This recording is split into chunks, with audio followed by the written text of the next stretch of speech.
joining us right now. It's always great to have on Mondays. Joe DiGenova, our legal analyst, former U.S. Attorney for the District of Columbia. Good morning, Joe. Good morning, Larry. Well, talk to me about where we stand on the House resolution on the border. I'm sure you were watching with keen interest as the House went back and forth trying to figure out what language they'd put in there. And the bill they adopted had language in there keeping the president from unilaterally granting amnesty and work permits for those who entered our country illegally. And the president's response was, well, that's not getting past the Senate. I'm not going to sign it, so I'm just going to have to act alone and do what I have to do on the border. Can he? Well, he can do some things, and there's some things he can't do, and we won't know until he announces, as he said, at the end of the summer, what his decisions, his unilateral decisions will be. Of course, it really doesn't matter what the Senate or the House do, because we know that no legislation in this area is going to pass until the elections are done in November of 2014, and we see whether or not we have a Republican Senate. If we have a Republican Senate, then whatever gets to the president's desk, he's either going to have to sign or veto, and then he will own it. And that's what he's trying to avoid. But as you know, he's been very good at this. He's been very good at bad-mouthing people. He's been, as usual, incompetent and nasty at the same time. And that's his trademark, incompetent and nasty. So nothing's going to happen. We'll see how far he's going to overreach constitutionally. Joe, this is Susan Ferriccio. I wonder what you think, Susan. of how far he might go here. I'm getting the sense that the president is hesitating and not quite sure. In terms of, we know he's going to have to shuffle around some money to deal with the border, and that's within his power. But how far will he go in terms of more executive action on expanding who is allowed to stay here? There were rumors that this would be work permits for millions, but there's also some thought that the president is going to temper that and do something much smaller because of potential backlash. Well, I think you're absolutely right, Susan. I think notwithstanding his bravado and his arrogance, he now realizes that he's in a very dangerous place. More importantly, there are a lot of Democrats in the Senate who are in a very dangerous place.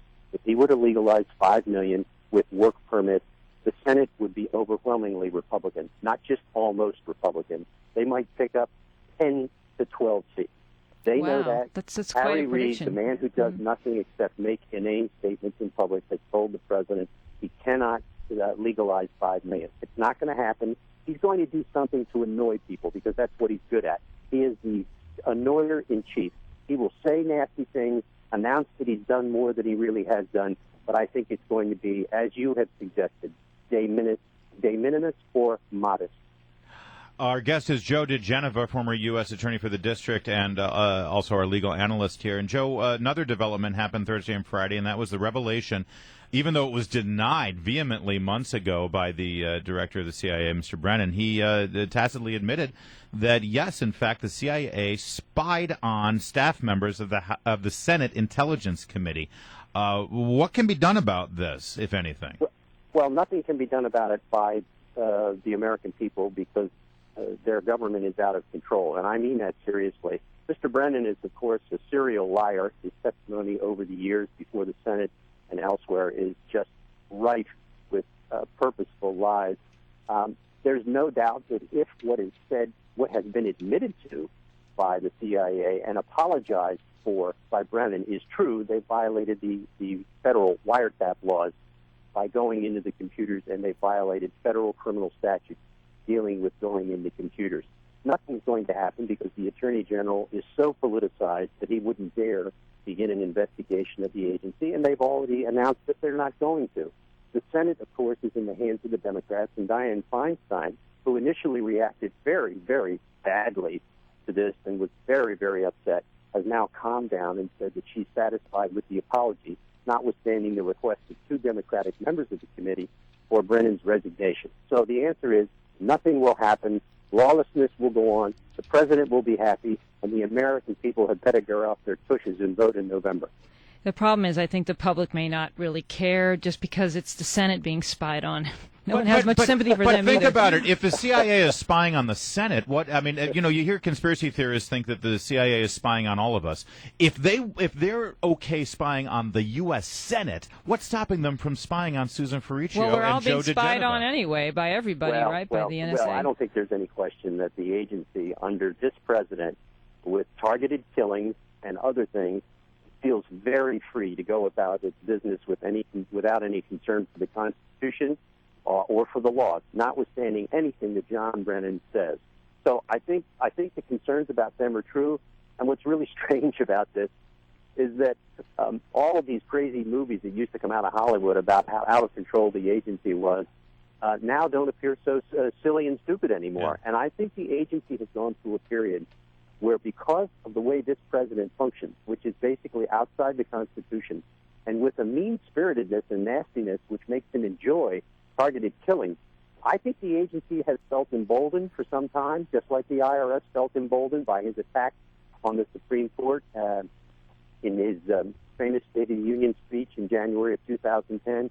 What you've seen now is something very important, and I agree with Susan. I don't think the American people are paying attention to this, but they are paying attention to the broader scheme of things, which is that things are not being done by the book. And I think that's what's going to hurt the Democrats more than anything else. But as far as the agency is concerned, they could care less. They spit in the face of Congress, and they're going to continue to do so. Well, Joe DiGenova, one other angle on this CIA spying on the Senate story is that what they were spying on the Senate Intelligence Committee about was this investigation into advanced interrogation techniques after 9/11. And on Thursday, the White House, they sent an email detailing this, that where the conclusions that they reached, that the Senate Intelligence Committee reached, was that there was torture involved here. An email within the White House, a top-secret email, was sent to an Associated Press reporter. They claim it was an accident. This White House that is so heavy-handed in trying to stop leaks, they sent this email to an AP reporter. Remember how they outed the CIA station chief recently in the Middle East? In Afghanistan, yeah. Yeah, in Afghanistan. No, this was purposely done. Again, this is a White House that is out of control and lawless because they know they have the Attorney General in their hip pocket, and they can do whatever they want. They're doing this. What's amazing about this is that this was not torture. The enhanced interrogation techniques are not torture. They have never been defined as torture, according to court rulings and others, and according to international law. We put our trainees in the military through waterboarding. This is ridiculous. For the President of the United States to get up and didn't the Justice Department, Justice Department approved of these techniques before they did it? Of course they did. This is all lawful techniques that were used and are used repeatedly. They are not torture. They have never been considered to be torture. And for the President of the United States to get up in front of cameras and tell the world that his CIA tortured people. Remember, this was George Tenet, a Democrat that George W. Bush kept on. This was all vetted, and John Brennan, the current CIA director, was right in the middle of this stuff. It's going to be very interesting to see how the CIA director reacts when they put out their documents in response to this. But again, there's been a classified information leak from the White House, authorized clearly by the president. This guy is out of control. Joe DiGenova, thanks for joining us today. And by the way, I think you're giving the president more credit than he deserves when you articulated how he said we, in his words, tortured people. This is actually how he put it. We tortured some folks. We tortured some folks. Unbelievable. Joe, always good to have you. Thanks for